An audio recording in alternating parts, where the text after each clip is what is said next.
each of you to our program today. I got my really good friend, Mr. Kurt Mortensen, in the house. And if you'll bring him on, that'll be terrific, Jacob. So Kurt Mortensen is a world-renowned author. He has books. His books have been translated in many different languages. He travels all over the world teaching about the millionaire psychology, maximum influence, how to make a huge difference in other people's lives. And we're going to be talking about that in his section today on millionaire psychology. And if we got Kurt on, let's see if you can bring him on for us, if you would, Jacob. And we'll let him go from there. Thank you so much for being here, everybody. And if Kurt's on, let's bring him on. And again, thank you so much for being with us, guys. You're making a huge difference. If you want to be successful, just follow and do like other successful people do. Follow and do what they do. That's the key. Okay, let's see if we can get Kurt on. Awesome. All right, let's do it. Millionaire Psychology number 9 as we talk about ways to increase your speed to success. What can we add? What can we do? What can we adjust? What can we fine tune in your life to increase your speed to wealth? That's the key here. Of course, I'm assuming, and you should never do that you've done your homework. That's very important as we follow this process on becoming more successful. Remember, success is an own book test. Start thinking and doing what other successful people are doing. Thinking and doing what other successful people are doing. That's what we'll be working on here. But as you know, we've talked about Aunt Edna, those negative, mean, sarcastic, pessimistic people in your life that are sucking the life out of you. Remember Aunt Edna? You sit next to her at a family gathering and she just, again, sucks the life out of you. She's just mean, doesn't believe in you, doesn't believe in anything. You can't let those people suck the life out of you or pull you down. How do you deal with that type of a person? We want to talk about that because they're out there. Every family has them. Every millionaire has the stories of all the people that totally couldn't do it, why they couldn't do it, and we have to get past that. It's almost, for example, like if I speak to a group of 100 people, and here's the challenge, and I face it, everybody faces this. So you put your heart and soul on the line, you're trying really hard, you're speaking to 100 people, 10 people come up and say, thanks, Kurt, changed my life. All right, that's what they do. But then the one person comes up and says, I expected more from you. You're like, now 10 to 1's pretty good ratio, but your mind gets stuck on that one negative person that doesn't believe in you, that says something negative, that tells you why it doesn't work. So be careful where you get your advice from. Make sure you get advice from people that are doing it, that are financially independent, that are making it happen, not people that are watching TV all day long.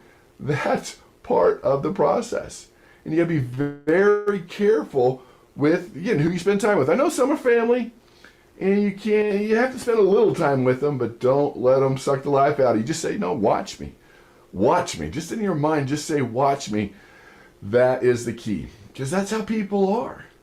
They might not like you for smiling too much, or being too happy, or having a nicer car, pursuing your dreams. Some people are negative just because they see that spark in your eye, because you're pursuing something they've given up on a long time ago.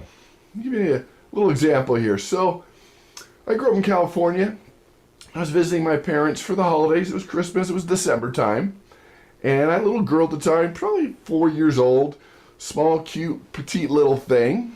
And we were going to the airport. I looked at the tickets on my phone and something bad happened. The first problem was it was December 26th, which if you know anything about travel, that is like the worst day to travel. It's the highest travel day of the year. Number 2, I noticed I didn't have a seat assignment. It said seat to be assigned, which if you know about flying, that means you're bottom of the list. So I'm like, oh man. So we got there and man, I'll just say the holiday cheer had left the airport, left the building. There were no seats, leaning against the wall, trying to entertain my daughter. And then the announcement comes, Mr. Kurt Mortensen, please come to the counter. All right, that's not good. I'm like, man, we're getting bumped. What do we do? When's the next flight? What's going to happen? I went up there and she had a long look on her face. She says, Mr. Mortensen? I said, yeah. She says, would you be upset if we upgraded your whole family to first class? You don't have to think about that one, do you? I'm like, awesome. Not only do you make the flight, we're up front. Now, I get upgraded all the time solo or individually, but with a family, it's very rare. So she says, here are your tickets. Go ahead and board. So we boarded, and everyone in first class was already there. We were the last ones to board for first class, and there was no room in the overhead compartments. Nothing. So I went behind that little curtain, put them up there, not thinking much of it. I sat down in the aisle seat. My daughter was in the aisle seat across from me, and my wife. And the flight attendants were giving her cookies and soda. My daughter was smiling. So here's this little petite girl in this big first class seat, smiling, giggling, laughing. I'm like, yeah, I'm happy. Happy for her, happy we made it. And then I noticed Coach started to board. They saw this little girl in this big seat, very happy. And you know what emotions? I saw anger, frustration, resentment for this little girl they've never even met. And I thought about that the whole flight. I'm like, man, anybody can pay for a first class ticket. You don't need a special license, but it's human nature that people would rather resent the person sitting there than paying the price to get it. And that's what you're surrounded with. People like that. They want it, but they're just not willing to pay the price to get it. And even worse, we landed. I was pondering this whole flight. We landed, and I said, excuse me, sir, I went to get my stuff. Remember, it was in Coach. Grabbed my stuff, and he looked at me. He says, you know what? You're not first class. You're no class. I'm like, wow. What do you say to that? Nothing. You just go, let the little dogs bark, yip as you pursue your goals. Just keep moving forward. Let's focus on these things that you can do, that you need to do. In fact, take a look at this sign. Here it is. And this is what society's teaching you, all these negative people in your world, all these pessimistic people. You're like, looking at the sign. I think it says good luck. Because you can't listen to everybody. You get confused. You follow your heart. You do what's right. You get advice from people that, again, are successful, that are doing what you want. Everyone has their opinion, but do you listen to that? Otherwise, you'll be following this sign and never get there, and it is going to be good luck. And that's what we want to work on. Because, all those people, they're all talk. Look at this junky car passing this sports car, and that's what you can do. Don't worry about what they are saying. We're getting out of first gear. We're taking the emergency brake on. We're using the right gas. We're going to have gas. We're going to use the right navigation system to get there. We're going to find the shortcut to wealth, to success. Your DNA coded for greatness, you know that. And these are the tools that make a big difference. It's interesting, all those years working with people, in real estate or stock market. Let's take real estate, for example. It was amazing. A lot of people would get into it and just be very successful. And then someone would say, oh, it didn't work. I'm like, hold on. Didn't work for you. Look at all the millionaires created in real estate, from their business, from the stock market, whatever it is. If other people can do it, you can do it. But that was always the knee-jerk reaction. Well, it didn't work. I'm like, no, it didn't work for you. We know it works. So let's talk about some of those things that will make a huge difference. That first one is optimism. Now, let's be careful here. I know you've met people that are so optimistic that you want to hit them. Okay, we've met those people. I'm talking about realistic optimism, where you're going to get there. You're going to be a millionaire. It's a done deal in your mind, right? You know that you might lose some money along the way. You might hit some roadblocks. You might fill in the blank, meet some negative people.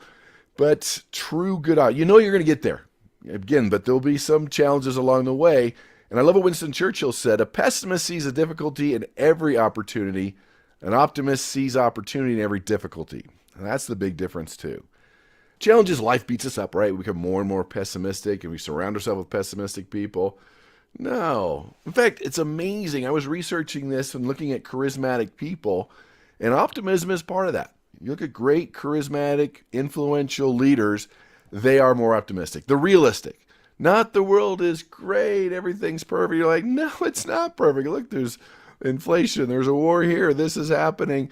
But overall, as Winston Churchill says, you see opportunity in every difficulty. You know you're not a failure when you fail. It's a learning experience. We talked about that last time. And it's amazing what the research shows. Adopting an optimistic outlook early in life will add years to your life, so you're going to live longer and attract better people in your life. Optimism leads to the development and maintenance of better and stronger social networks and social support, which you know is part of your success. The more people you know, your social network, and the more people that are supporting you in your goals and your dreams, the easier it becomes. An optimistic outlook on life has demonstrated higher levels of motivation, persistence, and performance. So did you catch that? Motivation, what you need. We're going to talk more about persistence and your performance. This one's interesting. Pessimistic people give up twice as fast as optimistic people. So optimism does increase your success, makes life easier to live. You live longer. I mean, we can go through more studies, but you know it's important. And I'm not just talking about PMA. That's positive mental attitude. Hey, I'm all about attitude. We can talk about that. But a lot of people get into the movie The Secret, Law of Attraction, which I do believe in. But we got to be careful that you're not just sitting on the couch with your positive mental attitude and thinking, I'm the best, I'm wealthy, people like me, I'm a millionaire. If you're sitting on the couch saying that, that's a good start. I'm okay with that. But you need to have an action plan. You got to get off the couch. You got to be more optimistic. You got to be more persistent. That's the key. So I want to have both a great attitude and be optimistic. Remember, be positive, not so positive that people want to hit you. You know that it's going to be rough, that you're going to work for it, that you're going to make it happen. Realistic optimism. Get rid of that negative attitude. Get rid of those thoughts. Surround yourself with more positive people. Careful with the people you do spend time with. If they are negative, just use that as a motivator. Watch me, I'm going to do it. Remember, I've said success is your best revenge. And so be more aware, because you're probably a lot more negative than you think. I don't know, have you done the rubber band thing where you snap yourself every time you have a negative thought? Most people don't last very long because most of your thoughts tend to be very negative. And that comes back to your attitude. So I'm all about the attitude. Attitude, here's an interesting point about attitude. Attitude, for the most part, comes from your expectations. Some people are like chameleons. You know the lizard that its skin kind of mimics the background? Most people just get their attitude from the people around them or wait for someone to cut them off to have a bad attitude. So your attitude, if you expect to have a rotten day, to meet mean people, to be broke, whatever it is, that's your expectation. But if you have a positive expectation that it's going to work out, it's going to happen, you're going to have a good day, you can dictate your attitude. Because attitude's a big piece of your optimism. It's a big piece of your success. It's a big piece of being persistent. Some of the things that we're going to be talking about. So you can learn this. I promise you, you can choose to be more optimistic. I'm not saying you're never going to have a negative thought, because you will. Just treat it like your cell phone or your social media. You know, what do you focus on? Are you going to swipe it away, or are you going to focus on it? So choose to be optimistic. Take responsibility for your life and never blame others. Take full responsibility. This is where you are. You've made these choices. This is where you are financially. Don't point fingers. Don't blame. Because if you're blaming others, it's not your fault. If it's not your fault, you don't fix it. And if you don't fix it, you never change. If you never change, you can't be financially independent, right? If you're still having a challenge with it, build on your current success. Remember your past victories, things that you've accomplished, the time when you were persistent, you won the race, you achieved your goals, you made it happen. That could turn a pessimistic day into an optimistic day. Again, associate with more positive people, people that you want to think like, be like. You've heard it before that you take your 10 friends, average their income, and that's your income. Get better friends that are making more money, that are more optimistic, that are good to be around. Nobody wants to be around that negative, pessimistic person that just sucks the life out of you. I mean, life's already hard enough. Don't be that person. And watch the way you talk to yourself. Be more aware of your thoughts. You being more negative, pessimistic. It's okay to have negative thoughts. Just don't give that negative seed a place to grow. Don't water it and think about it and the what if and it could and it might. No. Other ones you can add to this list, being healthy, having a health plan, taking vitamins, exercise, all those things can really help your attitude and your optimism.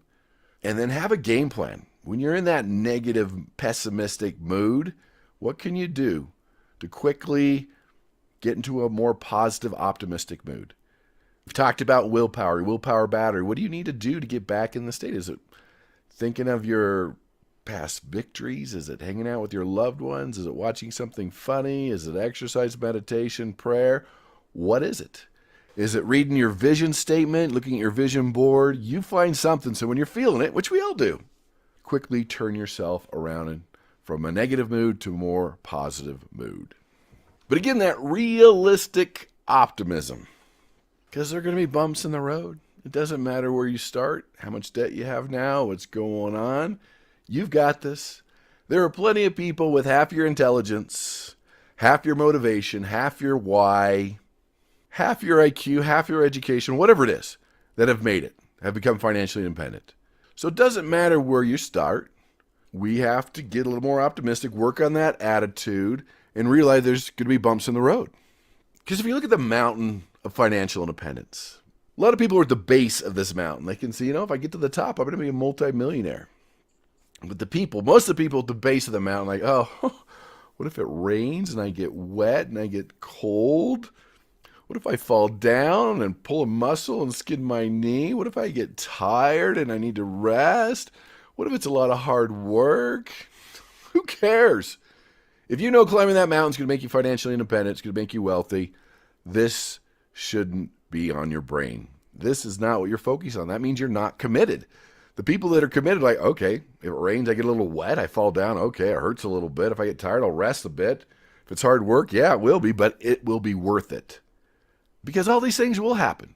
When you climb that mountain of financial independence, it will. Because the universe will test you to really see, are you committed to this? It's just a wish. Is it a wish or are you committed? That's where you need to be mentally to make this happen. So Dr. Martin Seligman actually wrote the book on learned optimism. His opposite's learned helplessness, which is a terrible thing for humans because they just give up too fast. They try it a few times and they just stop. And he talked a lot about the animal kingdom, and then he related it to humans. Remember, if you tie up a baby elephant with a chain in a big tree, it tries to escape.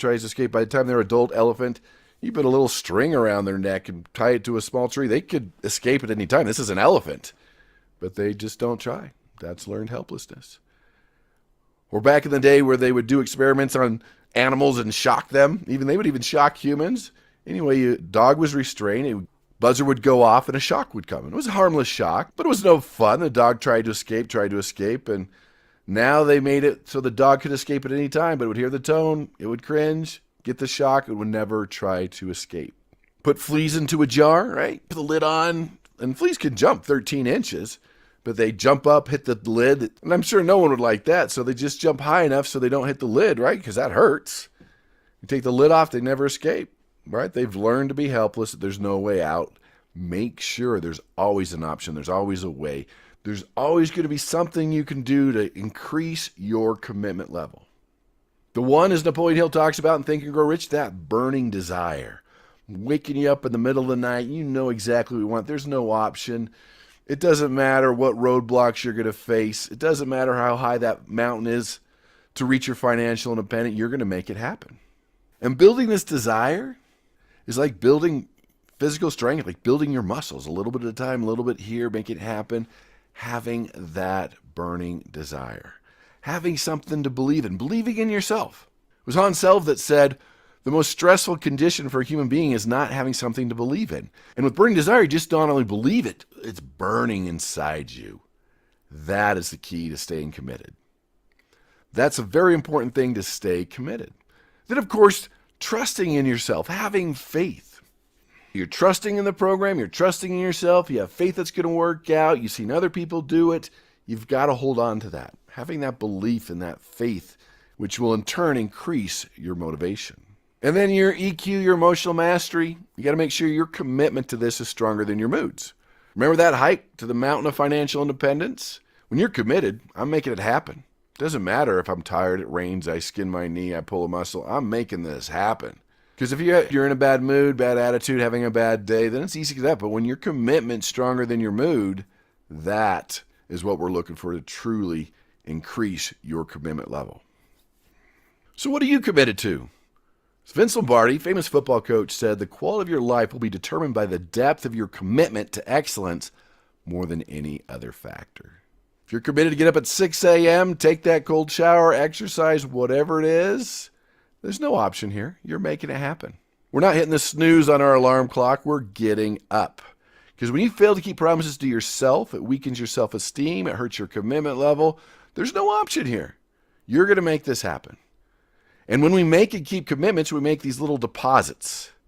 And those little deposits increase our confidence, increases your faith, your trust. It's a great source of strength and security. Because when you don't, it's like a withdrawal. We lose the confidence. We lose the motivation. We keep fewer and fewer commitments. We don't keep promises to others and ourselves. It erodes our trust. It erodes our faith. That's why this is so important. And with that commitment, one of the things that can really help you is increasing your persistence. So, former President of the United States, Calvin Coolidge, said, "Nothing in the world could take the place of persistence. Talent will not. Nothing is more common than unsuccessful men with talent. Genius will not. Unrewarded genius is almost a proverb. Education will not. The world is full of educated derelicts. Persistence, determination, and hard work makes the difference. That's what's so important. Just doing it until it happens. You have to keep hiking up that mountain of financial independence till you get there. Maybe you thought it'd take a week. Maybe it takes longer than that. That's okay. You keep going." So Thomas Watson Sr., he's the founder of IBM. People want to know, how do you achieve success more rapidly? And he said, double your failure rate. It's okay. You're going to fail. That doesn't make you a failure. You're going to overcome your fear. What's that Chinese proverb that says a gem cannot be polished without friction, nor man perfected without trials? There'll be setbacks. Things will happen. A few roadblocks. You might hit a few cones. You might hit a tree. We're going to make it happen. So really take a focus on your persistence, your attitude, and bring it all together. Increase your commitment. Make your commitment to your success stronger than your moods. Let's talk about the homework, but before we do, remember that persistence. Remember the story about the little engine that could. I think I can, I think I can, I think I can. It was being persistent. Persistence a lot of the time is more important than talent. We want to have both, but just doing it until it happens. Be persistent. I think I can, I think I can, I know I can, I know I can, and make it happen. All those negative people around you, I know they're there. But focus on it. Be more persistent and do this homework. Because you're surrounded by people. One of my favorite stories about this guy, he's sitting Saturday, right? Feet are up. Probably got chips all over his chest, hanging out, watching his sports, and his friend, his roommate, comes running in.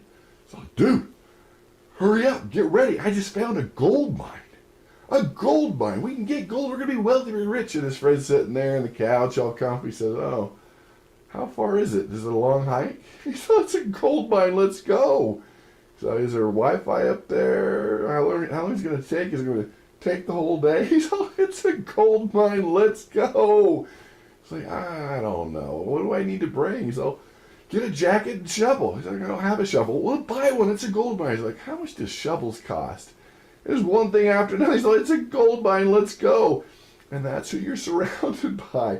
If they can't see the value of a gold mine, don't waste your time. You start digging. You do what you need to do. That's the key to success. That's what you're looking for. That's what I want you to do. So let's get into the homework. Why do you feel committed to your financial future? Are you committed? Or are you just going through the motions? Are you committed? Let me ask you this. Want to be a millionaire? Multi-millionaire? Well, you're like, yeah. Can I talk you out of it? And if you're like, well, I don't know, maybe you could, then you don't want it. You're not committed. But if I say, hey, is this your year? And you're like, yes. You want to be a millionaire? Yes. There's no talking about it. This is what you want. Are you committed? There's no other options. You're going to make this happen. You've burned the boats. You've heard that story before where, hey, got to win the war. They burned the boats. There's no way home. Are you that committed to your financial future? That's a goal. Are you committed? Why? Answer that question. Do this homework. Become more financially fit. Work on that mindset, that millionaire psychology, because we pursue wealth. Why do we pursue wealth? It makes you a better person. You learn some great skills. It gives you financial freedom, a little less stress in your life, and to give back, to help out, to make the world a better place. So do it. Focus on these skills. Become financially independent and go out and make the world a better place. Thanks, Kurt. We just love Kurt's teachings. He's absolutely right. It's what you think about. You are what you think about when you have nothing else to think about. So give yourself some good things to think about. Look at the glass that is half full, not half empty. Life's a game and games are fun. Finance is a game and games are fun. Even the things that you're doing that are kind of difficult is a game, and games are fun. We're not curing cancer. We're just having some fun. So we'll have some fun with it. Everybody, thank you for being with us. We're going to be right back with our next segment.